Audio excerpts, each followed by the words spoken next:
And you know what time it is? It's time for KP's Video News.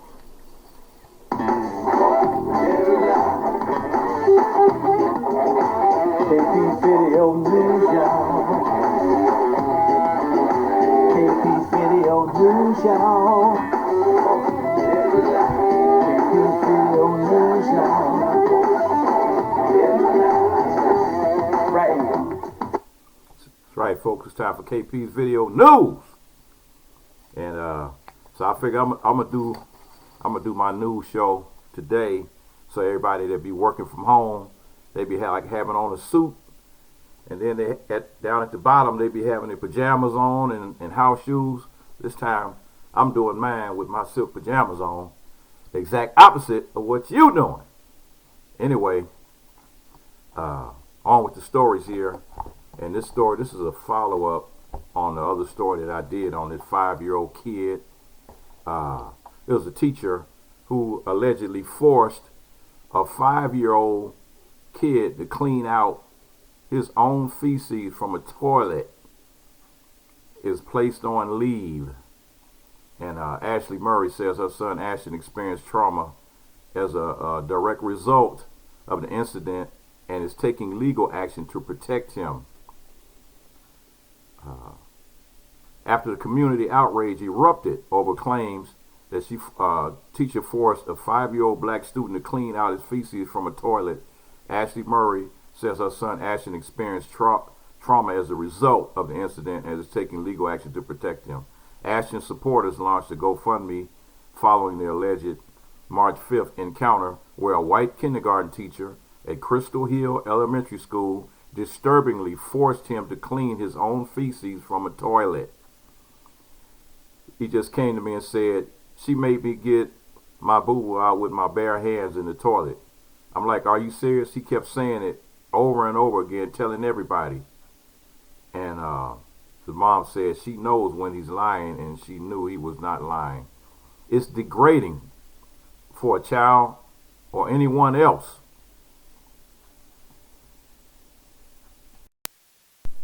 for that matter.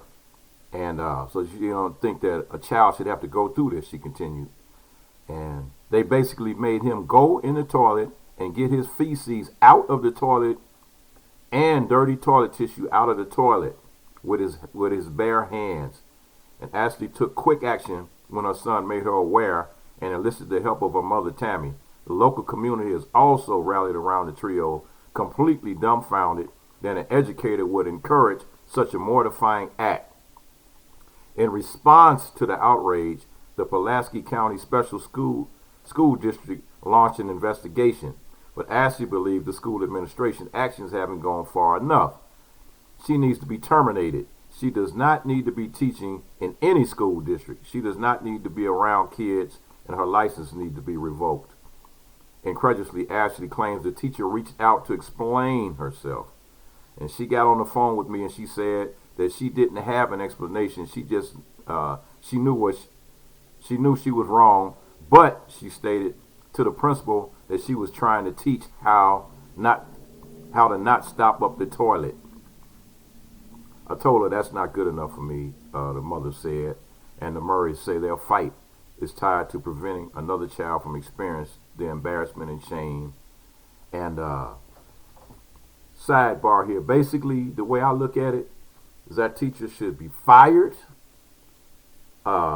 arrested, her teaching credentials should be revoked for life, nationwide, not just in that one little city or county.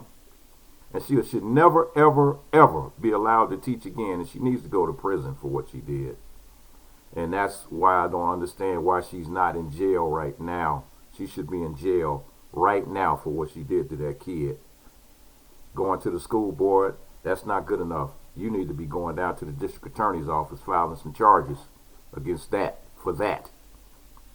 And man, I'm highly upset about this particular story. But on with the next one. You got to fight to vote. And why a new bill in Georgia will harm black voters. And this is what they're trying to do, folks. They're trying to stop you and deny you the right to vote. And related, there's been a whirlwind of voting rights stories over the last week. and Republicans continue to advance a wave of restrictions in state houses across the country, while there is mounting pressure in Washington for Democrats to do away with the filibuster to pass significant federal voting rights legislation. This is an indication of how voting rights has only emerged as an escalating issue in the 2020 election. Here's what to look for, and here's some key developments. In Georgia, the state Senate passed a bill on Tuesday that would make it significantly harder to vote by mail in the state after the record turnout in 2020. The measure would do away with no excuse system Republicans implemented in the state, and only will allow people to cast a mail-in vote if they are 65 years or older. The bill now heads to the Georgia House of Representatives, which last week passed its own sweeping restrictions to voting. The new data shows how these policies would disproportionately harm black voters. And while the share of white voters who cast a mail-in ballot fell from 2016 and 2020, the share of black voters increased from 23 to 31%, according to the analysis in the state of Georgia. It's still unclear whether lawmakers will ultimately choose to get rid of the no excuse absentee voting in the final version of the bill that they passed, and top Republicans in the state oppose requiring voters to give an excuse, and several Republicans, including the Lieutenant Governor Jeff Duncan, refused to participate in the Senate vote. The filibuster. And last week, one of the more powerful Democrats in the U.S. House of Representatives and asked how the Democrats should approach the filibuster and a procedure that stands in the way of blocking H.R. 1, a bill passed by the House last week that would require states to offer early voting as well as same-day and automatic registration, among other significant measures. It also stands in the way of blocking the new version of the Voting Rights Act that will require states with a history of voting discrimination to get changes pre-cleared by the federal government. And so there's no way under the sun that in 2021 we are going to allow the filibuster to be used to deny voting rights. That's just not going to happen. That would be a catastrophe. And so Biden's executive orders, Joe Biden issued an executive order on Sunday that makes some modest but potentially consequential expansions around voting rights. Two provisions in the executive order stood out to me. The first requires federal agencies to offer voter registration if a state requested to do so. This measure, long pushed by civil rights groups, could make it significantly easier for vulnerable populations to register to vote, requiring the Federal Indian Health Service to offer voter registration, for example, could affect up to 1.9 million Native Americans and Alaskan natives. The second significant piece involves directing the Attorney General to provide voter registration information to eligible people with felony convictions in federal custody. That's significant because people with felony convictions and the officials who supervise them often face a confusing maze of rules to figure out if they can vote again. In 2018, Crystal Mason, a Texas woman, was sentenced to 5 years in prison for voting while she was on supervised relief, similar to probation, for a felony offense. The federal official supervising Mason testified in court that they never told her she was ineligible to vote, and the guidance required under Biden's bill would offer and prevent that kind of confusion. Also worth watching, Iowa's governor signed a law that cuts early voting.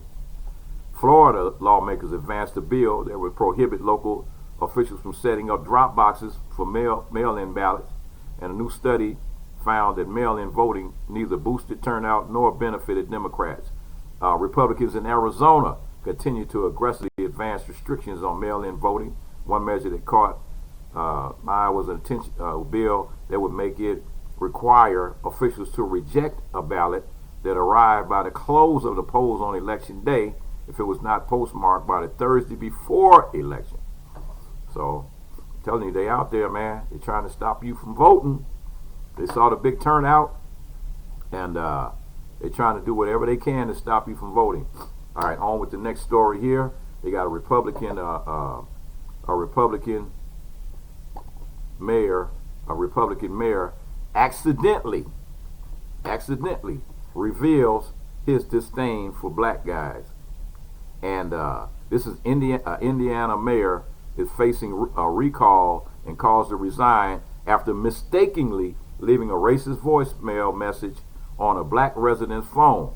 Pastor James Lane had tried to reach Mayor Don Perry to discuss his public criticism of Police Chief Deion Campbell, and the Republican mayor inadvertently recorded himself complaining about the black community leaders trying to discuss the matter with him.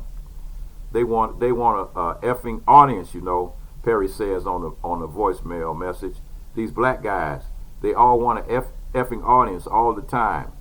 Lane and others are seeking Perry's resignation, saying that remark illuminates his disrespect for Campbell and other black community members. On the recording, the mayor thinks he has hung up the phone and falls into his comfort zone, said Lane, who leads Pleasant Hill Missionary Baptist Church.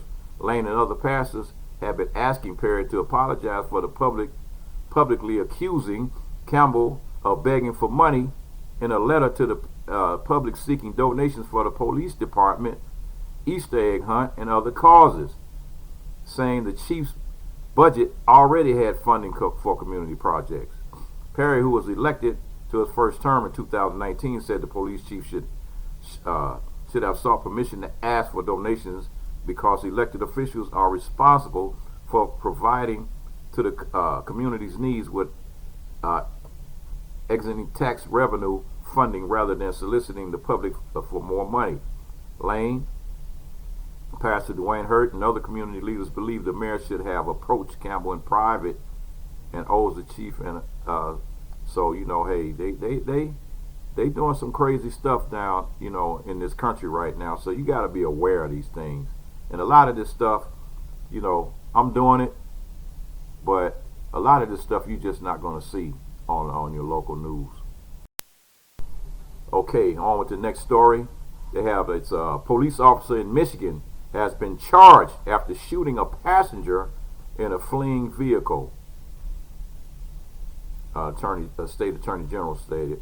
And a Lowell, Michigan police officer was arraigned Tuesday on assault, misconduct, and weapons charges after he fired at a fleeing vehicle, wounding a passenger in the head.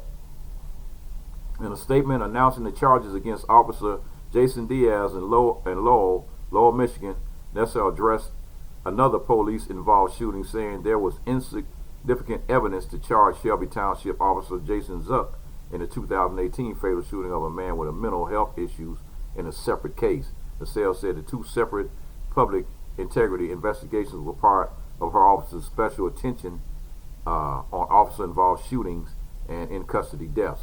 Diaz, a 40-year-old resident of the Michigan city of Wyoming, pleaded not guilty at the arraignment Tuesday on a felony count of assault with intent to do great bodily harm, less than murder, a count of misconduct in office by a public official, and a count of weapons careless discharge causing injury, according to the Attorney General's office.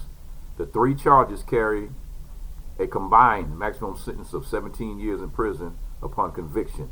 The officer's actions after a high-speed chase through Kent, Michigan, and Iona counties on August 29, 2020 violated both the law and the Lowell Police Department's use of force policy, according to the Attorney General. The Attorney General's office said it was not releasing the passenger's name or any other information about the shooting. Diaz was arraigned before the magistrate, and he was set at $5,000 bail. Man, you got to be kidding me, dude. $5,000, according to the Attorney General. Diaz bonded out Tuesday afternoon. And, wow, this is crazy, man. This is really crazy. These people, man, are out here shooting people and killing people. These are cops now that they're supposed to be out there trying to serve and protect, but they're, you know, it's like you don't even want to call the cops. And I have people that I know that live in this area right here. I've already told them, you know, you got a problem, don't call the cops, call me. And if I got a problem, I'm calling you. I'm not calling the cops. because when they show up to a black resident, they got their guns out, man, ready to shoot. So you better be trying to take care of yourself. And here's a story. This is the last story. A white restaurant owner tried to shoot, and this just happened, tried to shoot a black couple in Mesa, Arizona. After attempting to pull a gun on a black couple during a business meeting that turned sour in Mesa, Arizona, the white co-owner of a restaurant is now in police custody. Tom Toot and the couple, Solomon and Brittany Myers, were at the chef's shared kitchen discussing the pair's exit from the prep kitchen on March 5th. A surveillance camera inside the establishment recorded the incident. Toot told the couple that after 30 days, they could no longer use the kitchen. And Solomon and Myers operate a food truck called What You Cooking. At that point, the discussion and tensions rose, and Toot went to draw his weapon. Solomon's quick thinking and reflexes allowed him to thwart the man's aggressive attack, and his wife called the police. He said that he stated to the man he was not going to tolerate any disrespect toward himself or his wife. Then he just reached for his gun. The shaking woman continued, I immediately braced myself like, we're going to get shot. And Solomon said, I went on my instincts. The heart-stopping footage captured Toot trying to fire the weapon even while he was being restrained. He tried to squeeze the trigger through his shirt at my chest, the man said. I didn't come there to get killed. For 11 minutes, the brave man held Toot, and his wife begged for the police to come, and she called 911. And Myers also tried to ensure that the police would not shoot her husband because he was also holding the weapon. I kept pleading on the 911 call, my husband is not the suspect. He's an African American. He's fighting with the guy with a gun. He has his hands on the weapon, but please, whatever you do, do not shoot him. And the Mesa police officer showed up with heavy-duty weaponry in tow, and they were both ordered to put their hands atop their heads before the officers tased Toot and guided Solomon to safety. The angry man was arrested and charged with aggravated assault. And on his arraignment, the judge told Toot that he could go back to the prep kitchen as a condition of his release. And it's like, wow, man, this is really, really crazy. Some crazy stuff going on out here, folks. People, they arguing over simple stuff, man. Just little simple things. And it's like, hey, you gotta be ready, man. You gotta be ready. And I don't care where you go, man. It's almost like if you just walking out in front of your house, man, it's almost like you gotta have your gun in your pocket. It makes no sense. You have to, to protect yourself. And I'm just saying that, it's just like, that's the way it seems as though that's the way it's getting. That's the way it's going. It's really bad. It's really, really bad. And, wow. So I don't know, man. I really don't know where this country's headed, but I do know that a lot of people out there are really at the point where they're not really. It's like, hey, I'm not living in my great grandfather's era. My great grandfather didn't take it. My grandfather didn't take it. My father didn't take it. I don't take it, and my kids are not gonna take it. So I don't understand. When you got these cats, these cats like Kanye West and Steve Harvey and all of them, man, kissing Trump's butt, and Larry Elders and all these guys, man, butt kissers, man, that throw you under the bus, throw black people under the bus every chance they get. I'm not one of those people, so I'm just letting you know. All you cowards out there, don't even call yourself black anymore. Just call yourself Negroes, because black men are standing up trying to defend their families and defend themselves, and are not going to stand by and be mistreated. Those days are over. They've been over. And if you think we going back to the 1930s, Think again. Think we're going back to the 1800s? Think again. It's time for what? KP's Video Peace. News, y'all.